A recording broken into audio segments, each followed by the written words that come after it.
ఆంధ్రప్రదేశ్లో కూటమి అధికారంలోకి వచ్చి 5 నెలలు గడుస్తున్న ఈ కాలంలో ప్రస్తుతం మాజీ ముఖ్యమంత్రి వైఎస్ఆర్సీపీ పార్టీ అధినేత జగన్ గ్రాఫ్ ఎలా ఉంది? జగన్ గ్రాఫ్కు పూర్తిగా డౌన్ అయిపోయిందా, పతనమైపోయిందా? లేదు, ఖచ్చితంగా జగన్ గ్రాఫ్ పైకుందా? ఇక్కడ చాలా క్లియర్ కట్ ఇన్ఫర్మేషన్ ఇచ్చే ప్రయత్నం మీ ముందుకు తెచ్చాం. 5 నెలల కాలంలో కూటమి అధికారంలోకి వచ్చింది. జగన్ గవర్నమెంట్ను కాదని కూటమి అధికారంలోకి రావడానికి గల కారణాలు అటుంచితే, అధికారంలోకి వచ్చిన కూటమి ప్రజలకిచ్చిన ఏ ఒక్క హామీని నిలబెట్టే ప్రయత్నం చేసిందా? ప్రజలకిచ్చిన సూపర్ 6 హామీల విషయం దేవుడెరుగు. రాష్ట్ర వ్యాప్తంగా జరుగుతున్న కీలక పరిణామాలను చూస్తుంటేనే అర్థమవుతుంది చంద్రబాబు కూటమి గ్రాఫ్ ఎలా ఉందో, జగన్ గ్రాఫ్ పెరుగుతుందో లేదో అన్నది కూడా. ఇక్కడ సర్వసాధారణంగా ఒక విషయం క్లియర్గా ఇప్పుడు చెప్పాల్సిన అవసరం వస్తుంది.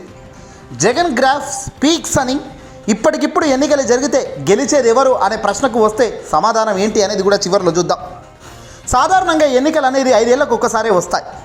5 ఏళ్లకు ఒక్కసారి వచ్చిన ఈ ఎన్నికలను చాలా ప్రతిష్టాత్మకంగా తీసుకుంటారు ప్రతి ఒక్కరు కూడా. దూరం ఉన్న వాళ్ళు సైతం దగ్గరగా వాళ్ళ ఊర్లలోకి వెళ్ళి ఓటు హక్కు వినియోగించుకొని తిరిగి మళ్ళీ వెళ్తుంటారు. అలాంటి చాలా క్లిష్ట పరిస్థితుల్లో 2024 ఎన్నికలు చాలా వేగంగా, చాలా హుందాగా, చాలా సీరియస్గా జరిగాయా, లేదంటే తెర వెనకాల గోల్మాల్ జరిగిందా? మొదట 2024 ఎన్నికల ఫలితాలు వచ్చిన మరుసటి రోజే ఈవీఎంలలో గోల్మాల్ అయిందని, ఎన్నికలలో భారీగా ఏదో తేడా కొడుతుందనే వార్తలు బలపడ్డాయి. దానికి స్పష్టమైన ఆధారాలు వచ్చాయి. దీనికి తగ్గట్టుగా ఎన్నికల కమిషన్ కూడా నోరె విప్పలేదు. అంతెందుకు, వైసీపీలో ఉన్నప్పుడు మాజీ మంత్రిగా ఉన్న బాలినేని శ్రీనివాసరెడ్డి గారు ఏకంగా ఫిర్యాదు చేశారు, డబ్బులు కట్టారు, రీవెరిఫికేషన్కు అడుగులు ముందుకు వేశారు సుప్రీంకోర్టు ఇచ్చిన గైడ్లైన్స్ ప్రకారం. అయినా కూడా ఎన్నికల కమిషన్ నోరెత్తలేదు. తేడా ఎక్కడో గట్టిగానే కొట్టిందన్నది ప్రజల్లో బలపడింది. సరే, ఏం చేయలేము సామాన్య ప్రజలము. ఇక ఈ విషయాలు కోర్టులో ఉన్నాయి కాబట్టి కాసేపు పక్కన పెడితే, వైసీపీ గ్రాఫ్ ఎలా ఉంది? జగన్ గ్రాఫ్ పెరిగిందా? ఖచ్చితంగా ఇక్కడ ఒక విషయం చెప్పాలి. ఎప్పుడైతే ఒక వ్యక్తి పరిపూర్ణంగా భోజనం పెడుతున్నాడో, ఆ వ్యక్తిని, భోజనం పెట్టే వ్యక్తిని పక్కన పెట్టి మరింత పరిపూర్ణంగా పెడతాను అని హామీలు ఇచ్చిన వ్యక్తిని నమ్మి ఆ ఇంటికి పోయి కూర్చుంటే చివరికి మన ప్లేటు ముందు కనీస భోజనాలు కూడా, కనీస పదార్థాలు కూడా మన ప్లేట్లో లేనప్పుడు నిజంగా మనకు బాధ కలుగుతుంది. ఆ వ్యక్తిని కోల్పోయాం కదరా, ఆ వ్యక్తి ఇంట్లో భోజనం చాలా గొప్పగా ఉండేది కదరా, ఇక్కడ మొదటికే మోసం వచ్చింది అని మనకు అనిపిస్తుంటుంది. ఇది చిన్న ఎగ్జాంపులే. ఇటీవల ఇట్లాంటి ఎగ్జాంపులే మాజీ ముఖ్యమంత్రి జగన్ చెప్పారు.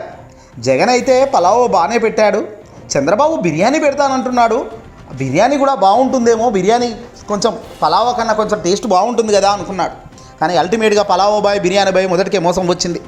అచ్చం ఇప్పుడు చంద్రబాబు నాయుడు, పవన్ కళ్యాణ్, బీజేపీతో కూడుకున్న కూటమి మొత్తం ముగ్గురు కలిసి వచ్చి జగన్ ఢీ కొట్టడంలో సక్సెస్ అయ్యారు. కానీ ప్రజలకిచ్చిన హామీల్లో మాత్రం వీళ్ళు సక్సెస్ దిశగా అడుగులు వేయలేకపోవడం జగన్ గ్రాఫ్ పైకి లేవడానికి కారణమవుతుంది.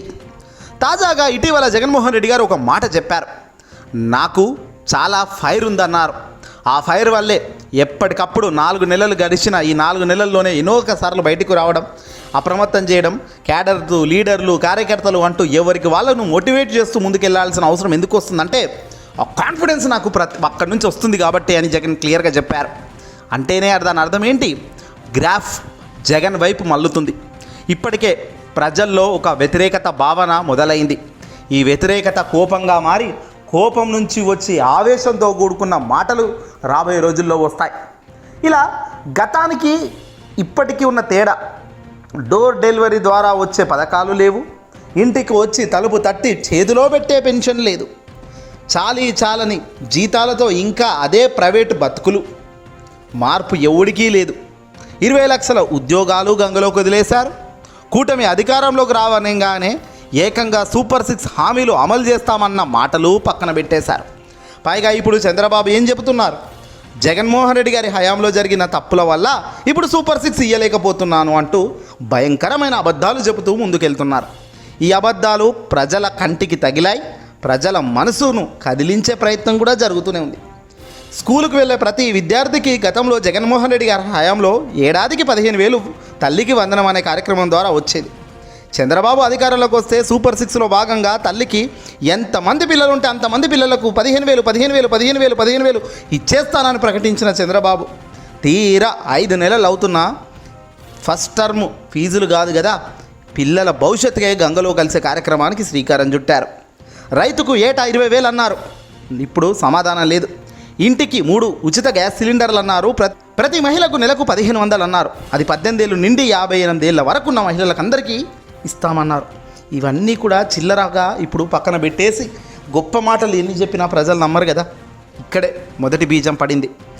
ఇదే జగన్ గ్రాఫ్కు పైకి లేపేదానికి శ్రీకారం చుడుతుంది, శ్రీరామ రక్షణగా నిలుస్తుంది. చంద్రబాబు ఇప్పుడు ఏమీ కూడా చేయాల్సిన అవసరం లేదు. తాను మాట నిలబెట్టుకోకుండా ప్రయాణిస్తే చాలు, అదే జగన్కు 10,000. జగన్ కూడా ఏం చేయాల్సిన అవసరం లేదు. చంద్రబాబు చేసే ప్రతి తప్పును గట్టిగా పట్టుకొని బలంగా ప్రజల ముందుకు ఆ తప్పును తీసుకెళ్ళగలిగితే చాలు ఆయన గ్రాఫ్ రెట్టింపు కావడానికి. ముగ్గురు కలిసిన జగన్కు 40% ఓటు బ్యాంక్ వచ్చిందంటే అర్థమవుతుంది ఇక్కడ ఆయన స్టామినా ఏ రేంజ్లో బలంగా ఉందో గ్రౌండ్ లెవెల్లో. ఇప్పుడు జగన్కు కావాల్సింది కేవలం ఒక 11% ఓటు బ్యాంక్ మాత్రమే. ఈ ముగ్గురు కలిస్తేనే 40% ఓటు బ్యాంకును సాధించిన జగన్ రేపు రాబోయే కొద్ది సంవత్సరాలలో మళ్ళీ ఎన్నికలు రాగానే కనీసం 11% కనుక ఓటు బ్యాంకు ఇటు టర్న్ చేసుకోగలిగితే చాలు ప్రభంజనం తప్పదు. ముగ్గురు కలిస్తేనే 163 వచ్చినాయి టీడీపీ కూటమికి. మరి ఈసారి మళ్ళీ సింగిల్గానే జగన్ వెళ్తే ఖచ్చితంగా వెళ్తాడనుకోండి. కష్ట సమయంలోనే పొత్తుకుపోలేని జగన్ ఇప్పుడెందుకు పోతాడు? చంద్రబాబు, పవన్ కళ్యాణ్, బీజేపీ ముగ్గురు ఇలాగే 5 సంవత్సరాలు ఉంటారా అన్నది గ్యారంటీ లేదు. అందులో వాళ్ళు ముగ్గురు మళ్ళీ ఉన్నా కూడా ఇచ్చిన హామీలు చేయకపోయినా జగన్ గ్రాఫే పెరుగుతుంది.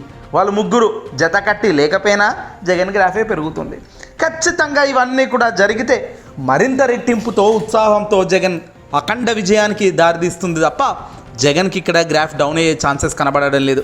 కేంద్ర పెద్దలు కూడా ఇది దృష్టిలో పెట్టుకునే జగన్మోహన్ రెడ్డి గారి వైపు, తన నిర్ణయాల వైపు తిరుగుతున్నారు.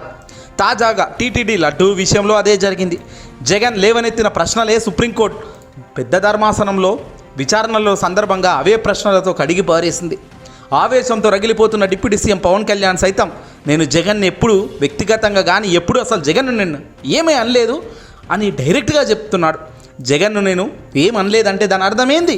జగన్ చేసిన ప్రతిదీ మంచి అని పవన్ కూడా అర్థమవుతుంది. రాబోయే రోజుల్లో ఏకంగా జగన్మోహన్ రెడ్డి గారికి చేసిన పనులు పవన్ అర్థం చేసుకొని గ్రౌండ్ రియాలిటీలో పవన్ వ్యత్యాసం గ్రహించి బహుశా జగన్కే పవన్ దండం పెట్టవచ్చు. తిరిగి వైసీపీలోకి ఆహ్వానిస్తే మీ పార్టీలోకి వస్తానని కూడా పవన్ కళ్యాణ్ చెప్పవచ్చు. ఎందుకంటే పవన్ కళ్యాణ్లో ఎంత తగ్గాలో అంత తగ్గే గుణం ఉంది, ఎంత ఎగరాలో అంత ఎగిరే ధైర్యం కూడా ఉంది. కాబట్టి ఖచ్చితంగా మంచి చేస్తాడు. చంద్రబాబును గుడ్డిగా నమ్మిన పవన్కు ఖచ్చితంగా ఈ 5 ఏళ్లలో అసలు విషయాలు బయటకి తెలియాలని, చంద్రబాబు చేసే నీచతి పాపాల పరిపాలనలు పవన్ నమ్మాలని, నిజంగా జగన్ వైపే న్యాయం ధర్మం అనేది ఉంది అని గ్రహించి ఖచ్చితంగా వైసీపీ వైపు పవన్ కూడా అడుగులేసే కార్యక్రమానికి కూడా రాబోయే రోజుల్లో శ్రీకారం చుట్టవచ్చు. ఎందుకంటే ఇదే రోజున పవన్ కళ్యాణ్ ఒక మాట అన్నాడు, జగన్ని ఎప్పుడు నేను ఏమనలేదు అంటూ క్లియర్ కట్గా అనేశాడు. అంటే దాని అర్థం ఏంటి? తాను మంచి చేస్తున్నాడనే కదా.